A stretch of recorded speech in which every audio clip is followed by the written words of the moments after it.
Eto, pinasa sa akin yung balita na BP Sara, mga kababayan. Ang ating Vice Presidente hindi na daw po alam kung ano ang relasyon, no, sa ating presidente. Kumbaga parang hindi na alam yung relasyon labas sa trabaho, mga kababayan. Sabi ko, simula't simula naman no? Yung unit team ang ating Pangulo nakapokus lang po doon sa unit team, mga bossing. Wala pong nagbago. Kung ano po ang inumpisahan ng ating Pangulo, mga bossing, kung ano po ang inumpisahan ng unit team, mga kababayan, yung pagkakaisa, sabay-sabay aangat, hanggang ngayon naman po, ang ating Pangulo, mga bossing, nakakapit doon. No? Tignan nyo nga po ang nangyari.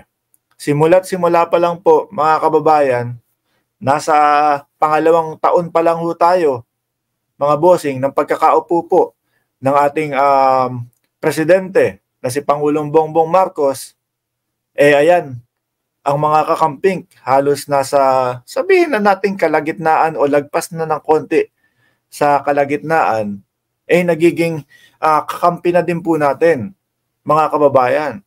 Nakikipag-isa na din po sa atin. Paano ho, mga bossing? Nakikita ho kasi nila, mga kababayan, kung ano po yung ginagawa at kung ano po, paano magtrabaho ang ating Pangulo. Ano? West Philippine Sea, tinindigan. Ito pong mga umaabuso, mga kababayan, binibigyan ng hustisya o binibigyan ng karapatang o pantay na karapatan. Ano po?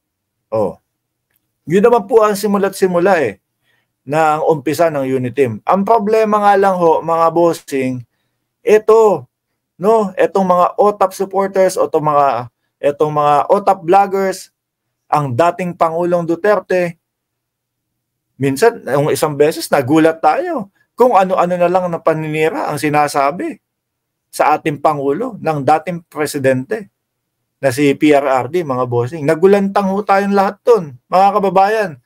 Umpisa ho doon sa tawag dito, doon sa unang-unang mautog nila.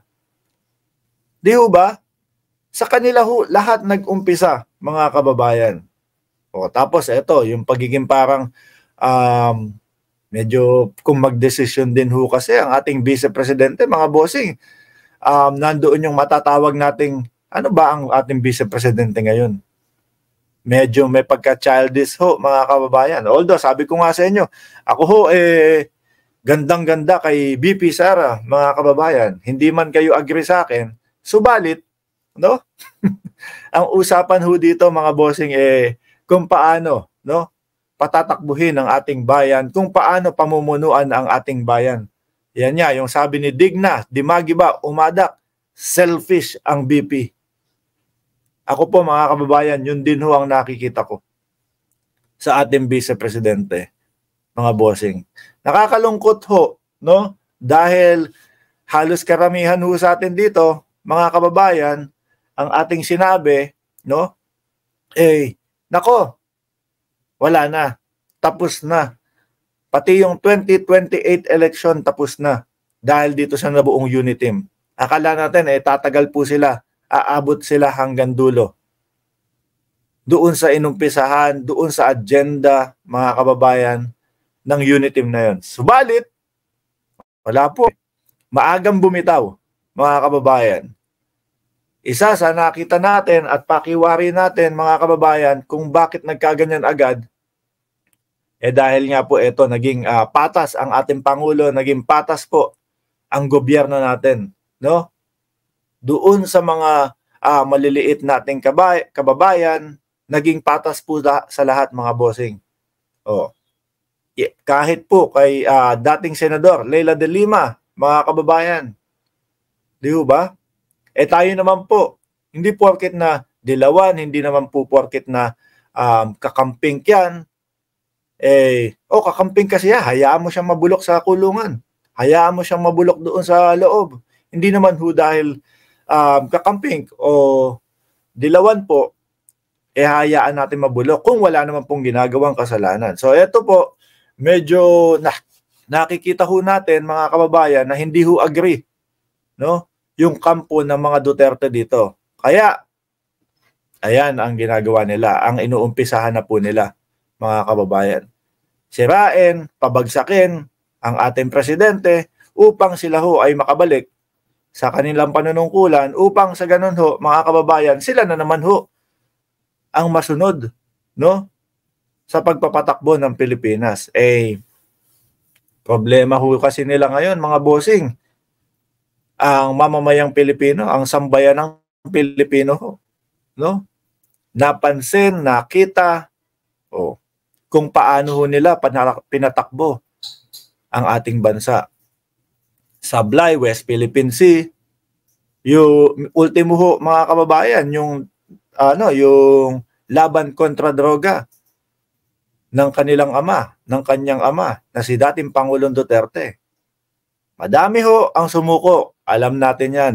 Madami ho ang nag-give up sa pagbabatak, mga kababayan. Subalit, madami din ho ang nalagasan ng buhay, which is, kung naipatupad o maayos naman po yung pagpapatupad, maaari naman po magkaroon ng maraming sumuko, subalit hindi madami ang nawalan ng buhay. Shout out kay Ai Chang, Mama Siding, shout out po sa inyo. No. Ayan. Kaya ho, dapat pa po ba tayong magtaka kung sakali na ang ating Pangulo hindi na, kumbaga, hindi na ganun ka-close sa kanila, sa mga Duterte. Kung magkaroon na din ho ng lamat, no, ang pagiging magkaibigan o sabi mo ng labas sa politika, yung relasyon sa vice-presidente at ng ating Pangulo. Tingin ko ho, mga kababayan, talagang bilang isang nagla-live ho sa inyo, ang tingin ko po dyan talagang lamat na po, mga bossing.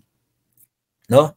Lamat na po, mga kababayan. Siguro naman hindi tawag dito.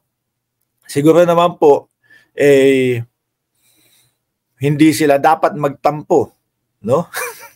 sa ating Pangulo. Bagkus dapat po nga talagang ang magtampo diyan ang ating Pangulo na si Pangulong Bongbong Marcos, dahil simula't simula pa po ang naglamat na nito sila ho. Ang tanging layunin lang naman po ng ating Pangulo, mga kababayan, maging patas ho sa lahat. Which is ginawa ho niya. Kaya naman po, mga bossing, etong mga kampo ng mga taga-OTAP, hindi na gusto ang ating Pangulo. Hindi na ho sila agree sa pamamalakad ng ating Pangulo, mga kababayan. Lalo pa ho ito, ating pangalawang